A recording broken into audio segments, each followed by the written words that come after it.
It's impossible to find things that don't go wrong at all. There's no perfection. Perfection doesn't exist. I love problems. Why am I saying that? Because you become more valuable to the marketplace if you know how to solve the problems.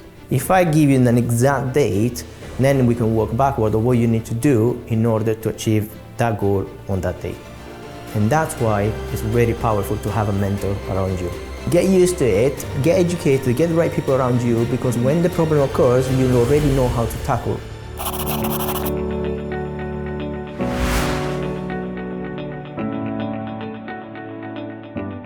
I don't want to take on that much debt. Surely you've heard that one before. Mortgage debt, if you're referring to mortgage debt, is a very good debt.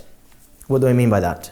Now, let's say the interest rate of your mortgage would be probably 2, 3, 4, 5, even 6%. It's still a great rate.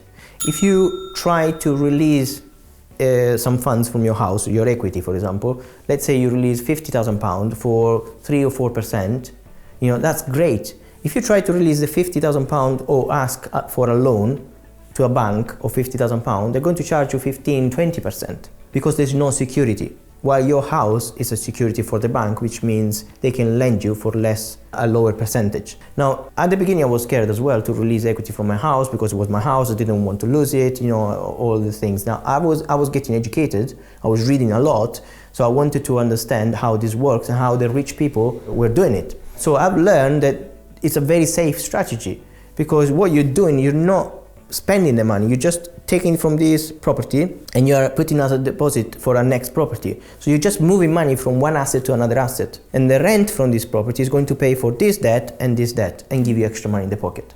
Once you understand this magic, then nobody will not do it. Mm-hmm. Again, I understand why people think, oh no, I've been told to get out of debt. I need to pay off my mortgage as soon as possible. That's a bad mistake. If it's your own house, you're paying off the mortgage, that's a really bad mistake. Why?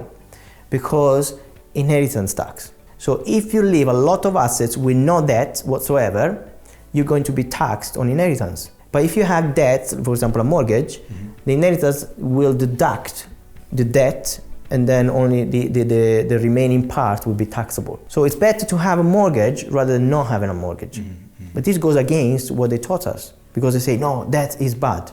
In this particular case, that is really, really good because it saves you so much money. And even when you're not here anymore, it saves you people from hating you because they have to sell your assets that you left behind in order to pay for the inheritance tax. Have you ever heard the phrase, never a lender or a borrower be? Yeah. Why is that? Who made that phrase? I think it was God. I don't think that, but it could be people that don't invest, definitely. But yeah, we could get into religion or political here, but it's better not to. You can't. I mean, it's impossible. Like, you're going to be, living off the land. You're not involved in some sort of credit arrangement. Yeah, look, Henry Ford said, whether you believe you can or you can't, you're probably right. Which means it's your decision. If you think you don't want to lend money or if you don't want to borrow money, fine. There's no growth there. But it's fine, not everybody wants to do that. And it's, again, I accepted it. At the beginning I was like, oh my goodness, I'm learning so many things about investing that I want to convince other people to do it as well. Mm-hmm. I want to tell my friends, my family to get on the property ladder. And then I realized that most people don't want to do that. You need to be a little bit open to step out of whatever they taught you from when you were a child. Yeah, you telling everybody about property is like me telling everybody about my air fryer. Yeah. You must have it. Some people don't like it. You must get one. And you need to accept it. And it's good. Because let's be honest, only 1% of the people invest in property. 1% of the population. So you cannot expect 99% of the people to understand what you're talking about. Mm. So what if something goes wrong? That's the biggest one of all. Get used to.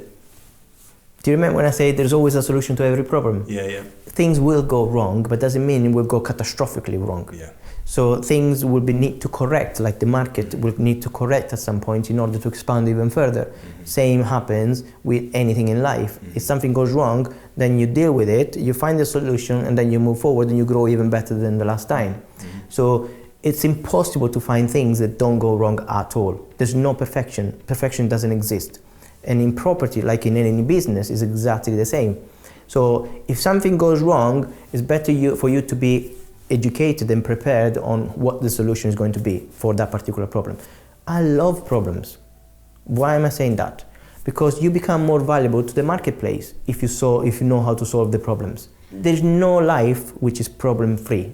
It would be very boring, actually. Mm-hmm. So get used to it, get educated, get the right people around you, because when the problem occurs, you already know how to tackle, compared to the 99% of the rest of the population that doesn't know how to tackle it.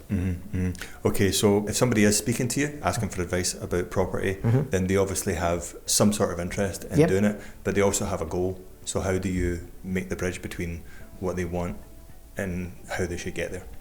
Okay, so the bridge is simple. Let's say people are in here and people want to be here, and then they need, a connection between the two statuses, right? So they want to invest in property, they have a goal, but they don't know how to do it. So in that case, the only way to bridge that gap is to make a plan of what you want to do, but it needs to be backward plan. What do I mean by that? The backward plan is you write down what you want in one day. One day you want this X, let's say, goal. Then you work backward. What do I need to do in the next 12 months to achieve that goal?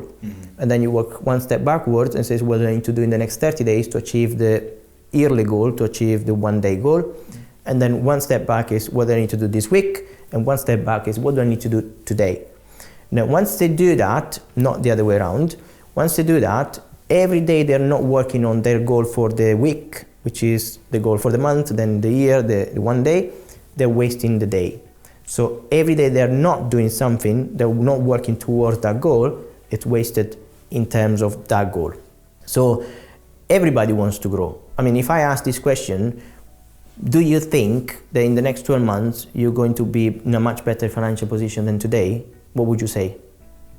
Yes, everybody wants that, right? Now, is it going to happen? It depends.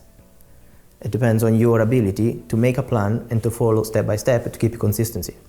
Because everybody had that dream at the beginning of the year, but then only the people that actually committed to it then managed to achieve that dream. So it's not about just having in the clouds a dream and say, yeah, one day I'll do it.